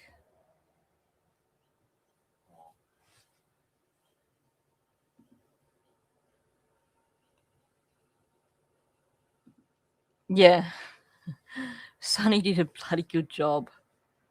And you've got to bear in mind, at this point here where she's getting tangled over her words, this is several hours into the interview, into the discussion. So her brain was probably exhausted. Not only that, she was probably exhausted. And trying to process this bullshit that Daniel was coming out. I've got huge respect for her. I'd probably be barely making words.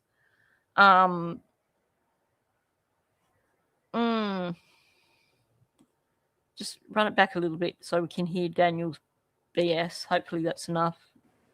What other people say and what other people have, hearsay or third-party actions or third-party hearsay. It's a very minute thing to, and it's very atrocious for people to even think of these things, because I never did it. And I was going to say, from your lips to God's ears, right?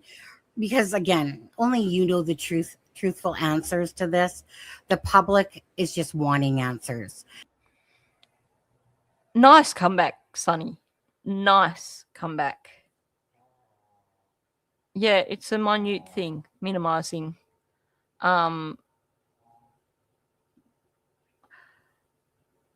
I, within probably the first half hour, was livid. I originally was never going to touch this on my channel because I was so livid with this guy.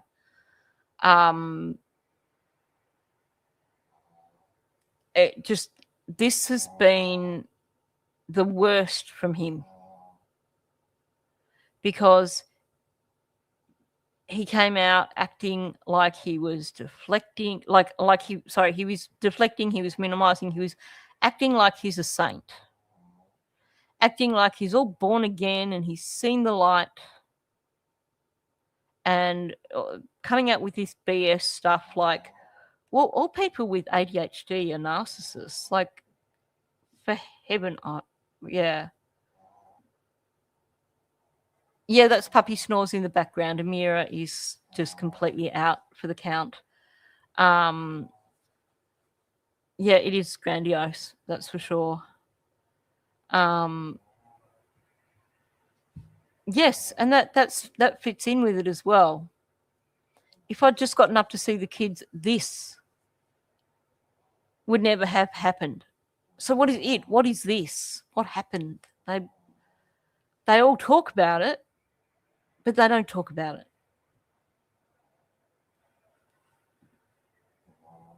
Yeah. And they all victim blame. It's, yep, exactly. All of those. The minimizing, the distancing, misdirection, the victim blaming, the grandiose I'm a hero stuff. Why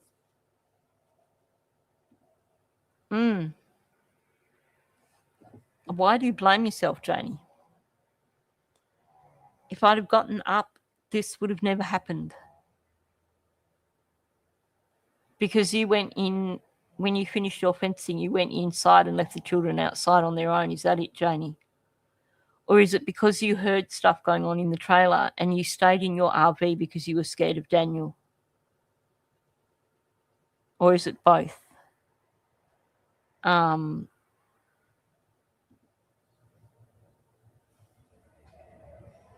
Yeah, Amira's a cutie. She does. She snores so much. And now, no, she's still going. She just slowed down for a moment. Yeah. You can guarantee that he's played the victim with these women to convince them that his poor woe is me, poor Daniel, look at what I'm going through. Come and mother me, and then I will also love bomb you, and then you're going to suddenly realize you made a bad decision. And I keep going back to that because oh, heck no. There are times when she drowns me out so much. If Amira had her own microphone, that's probably be all you'd hear. Yeah.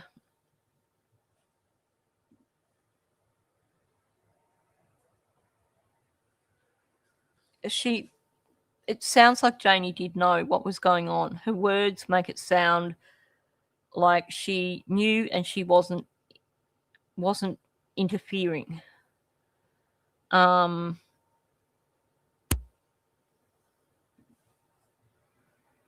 Yeah, the dog that was put down 3 times. It was like he was crying because Janie was crying, or maybe because his dog was put down at Christmas before then, or maybe because his dog was put down just then, or maybe because it was going to be put down at Christmas time later that year. We don't know. We also don't know why Logan said that her father was crying.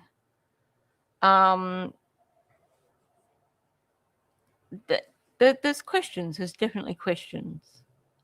Yeah,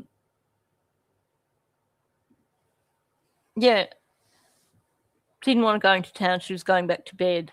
And then suddenly, after people questioned that, she's like, well, I don't go into town every week. I know. I think the only reason they brought that up, it does make me think that probably was Justin's dog in the RV that Chaucer's aunt, Haley, all saw, and that Belinda heard. Because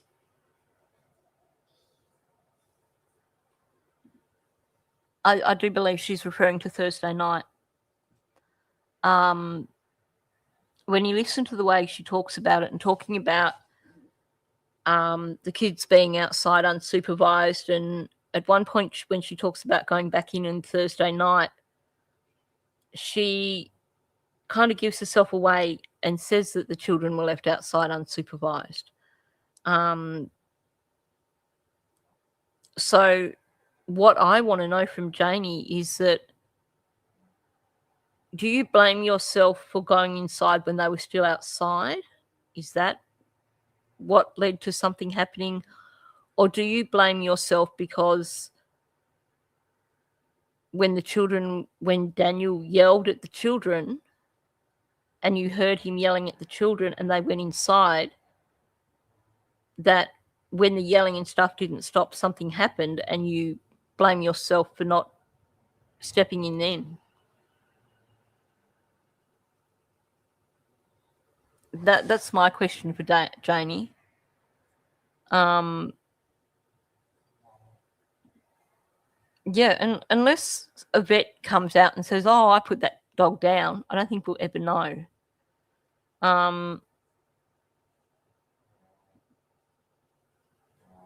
But I do believe that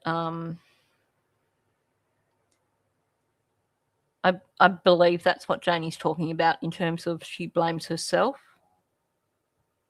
It's either because she went inside and left the children outside unsupervised, or because she heard the yelling and screaming in the trailer and she stayed in her RV and didn't want to get involved. Or maybe it's both. Maybe the catalyst was the children being left outside.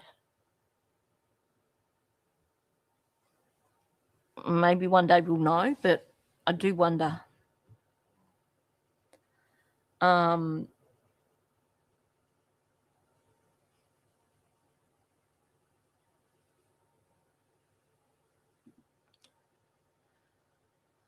Unless that pipe coming out was like a wood heater or something, but you'd cook in there if you had a wood heater going. You'd be risking burning it down as well. But it does seem that that's how it was heated. So wouldn't it get smoky in there as well? I mean, I know that the wood is piped out the window, but even still, when you put wood in, can you imagine? It would be a challenge, that's for sure. And yeah, it can get nasty and ugly, absolutely, for sure, right? It is. I mean, it is people's lives, and there's a lot of people that have spoken out within your own town that when asked about this case, like on the news channels and stuff. And even they're sus, some of them and stuff like that. And I would always ask people that live in the area, like, what is the community's thoughts about what's going on? And a lot of it is that people think that you and Malaya had something to do with the disappearance of Jack and Lily. So it's kind of going to be hard, I guess, to get rid of that stigma regardless. Mm-hmm. I mean, you're not dumb. You know that. Right? You've been living the life of it for well over a year here now. And Malaya, in certain ways, for sure, has, by her hiding and taking cover from the public and stuff like that, hasn't taken the brunt that you have. Mhm. And that is, so it's really just most of it is a one-sided thing, right? Because really the information, a lot of it that we do know is because of you talking. It's certainly very little is from Malaya stuff, or stuff that maybe Malaya said to Belinda in a text and stuff like that. And that's too bad, because it's about children that are missing. And you would think that, you know, the prime parent of these children, being the paternal parent, a biological parent, would actually come out before this year time and not hide behind Cheryl, hide behind a note that somebody else read, you know, with her thoughts. It's like, as a parent, I just could never imagine having other people speak for me, like, besides supporting me and if they want to, but I could never imagine not speaking up for my own two children. So, I mean, at the end of the day, Daniel, I know for a fact that regardless, you know, whether or not, you know, a good thing or bad thing, drama, the inconsistencies, all the different things have kept the talk going, people still covering the case, and stuff like that, where it really would have died off quite a long time ago, to be honest with you, if it wasn't for this. That's just. Thanks for coming in, Brandy Indy. Good to see you. I wanted to play that bit because she has got a good point. But also, she's basically trying to put Daniel at ease again after the saying, well, you know, people are saying that you and Malaya are responsible. Now she's kind of trying to talk it down a bit to try and keep him engaged. I bet that like 4 or 5 hours later, she was regretting that. Okay, looks like Amira's awake and ready to go out, and I think that's probably my cue to wrap it up here.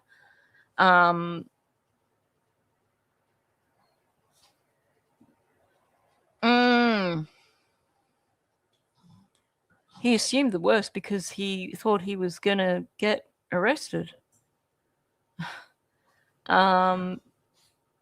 He gives himself away so frequently.